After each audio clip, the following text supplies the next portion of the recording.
So folks, we've arrived at Ocean Terminal, Gate 4. We're about to board the Queen Mary 2 on sail around the world.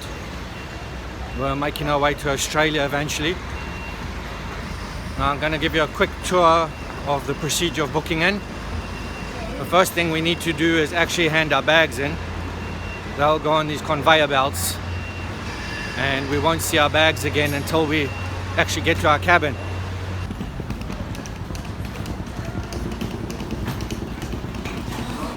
So this is actually going to be quite a long day.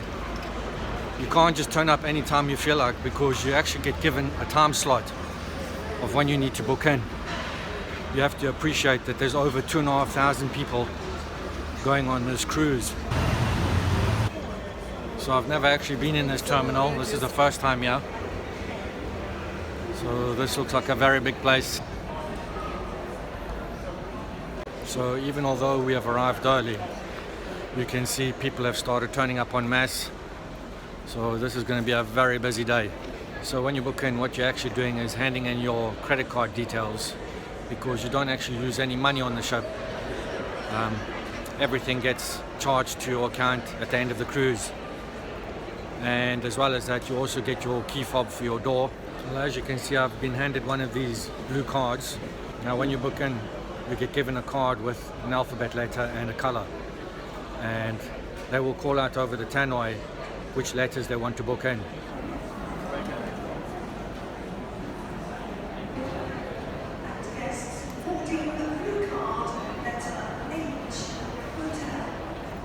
No, that's us.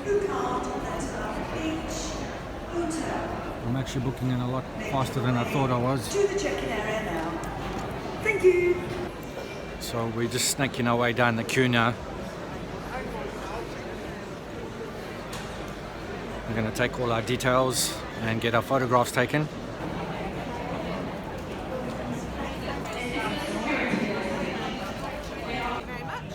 Well, that's us all booked in. That was pretty painless.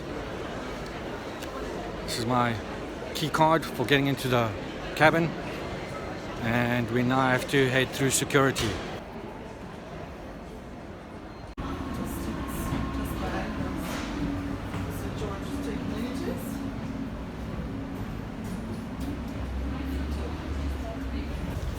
We're now getting ready to board the ship for the first time.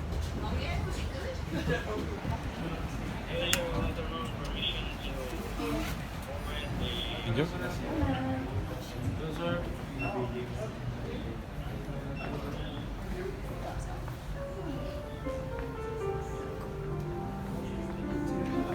So we're finally aboard. Just trying to orientate ourselves and find our rooms now.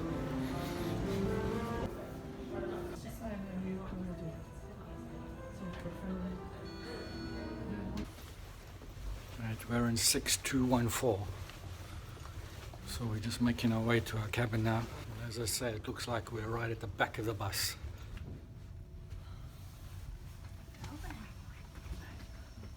Justine, this is how you work it. You go right down. Mum, I And know, everyone's I was on cool. it before.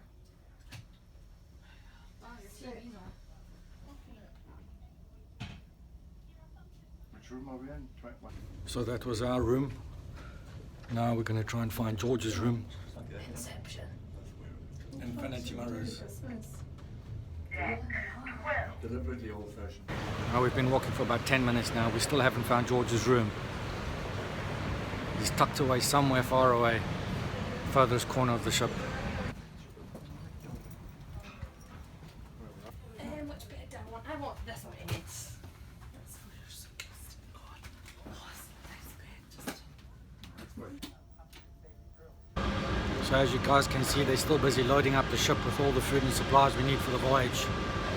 And we're still waiting for the safety briefing before we can actually get sailing.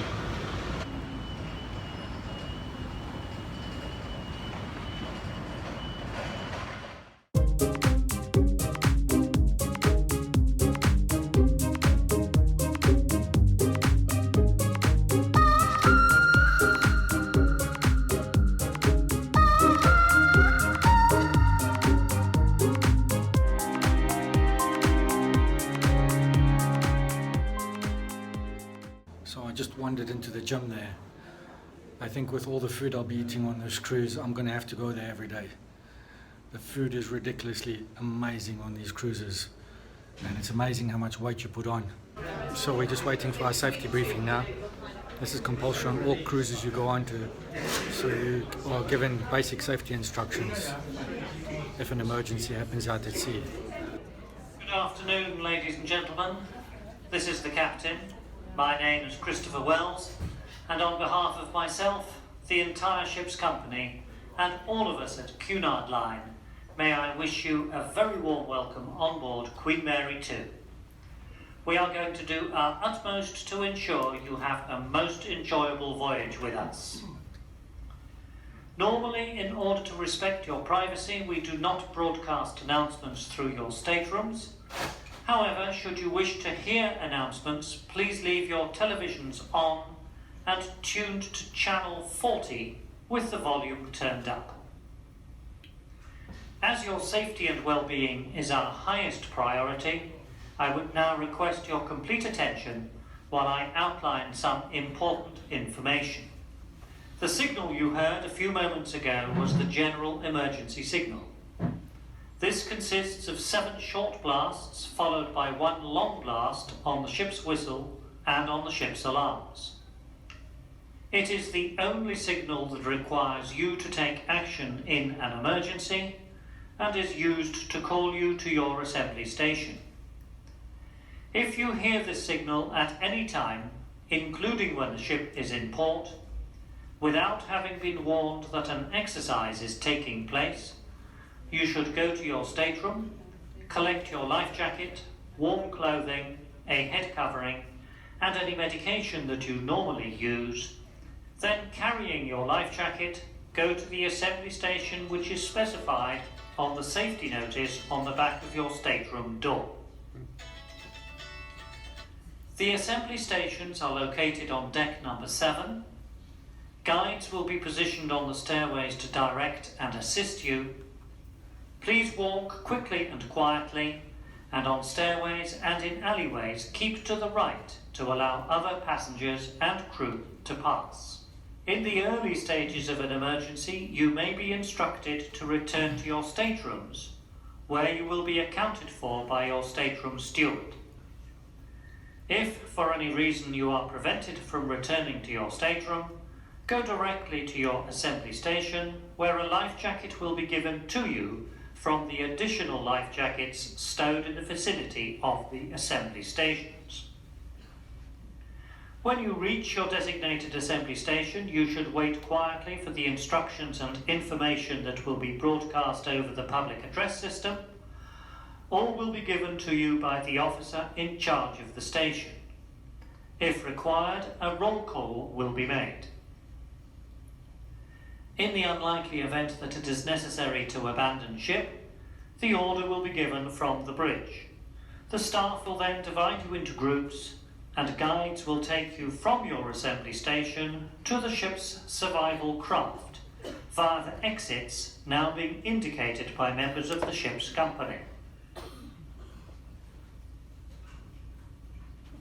In the event of a fire, and during exercises, your route may appear to be blocked by fireproof doors. Although heavy, these doors may be opened by hand, and they will then close automatically behind you. There are alternative exits from every space, and you should take a few moments to thoroughly familiarize yourselves with the area surrounding your staterooms. In the event of an emergency, low location lighting will switch on automatically. If the visibility in your area is reduced so that you cannot see the normal exit signs, you should keep close to the floor and crawl if necessary. Follow the illuminated strip and it will lead you to an exit.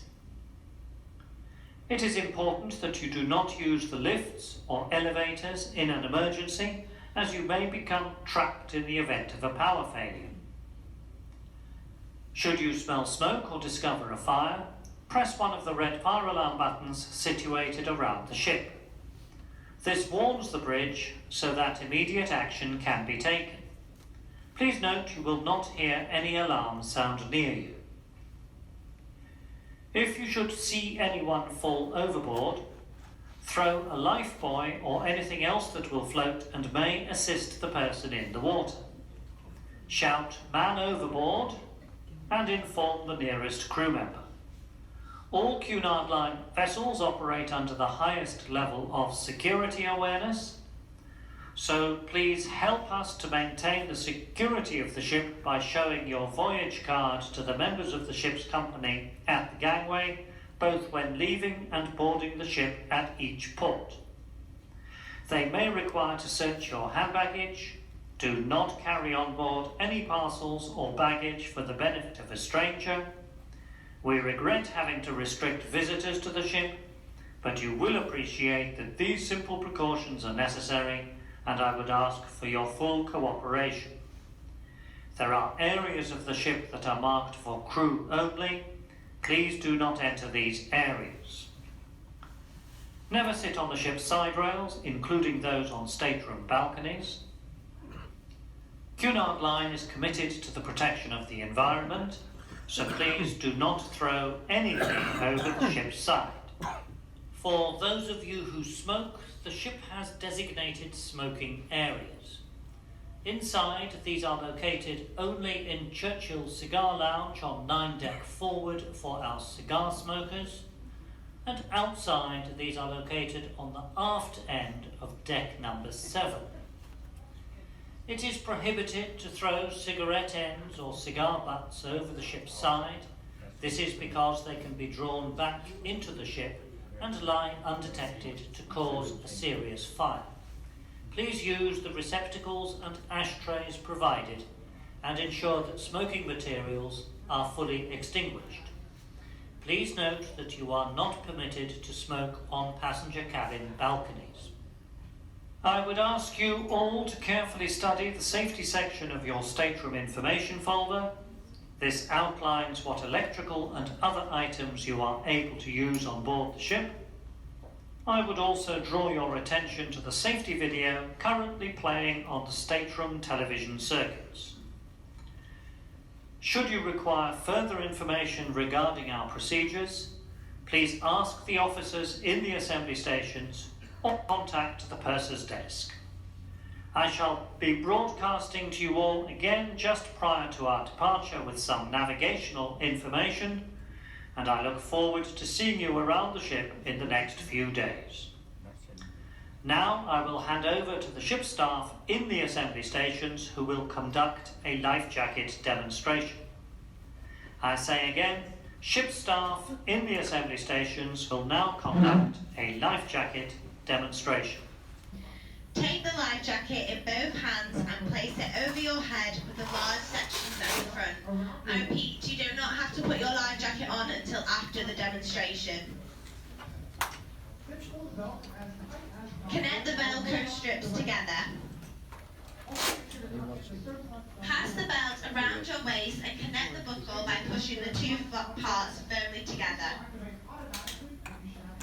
Pull the belt as tight as possible while holding on to the right hand pad and tuck in the loose end of the belt.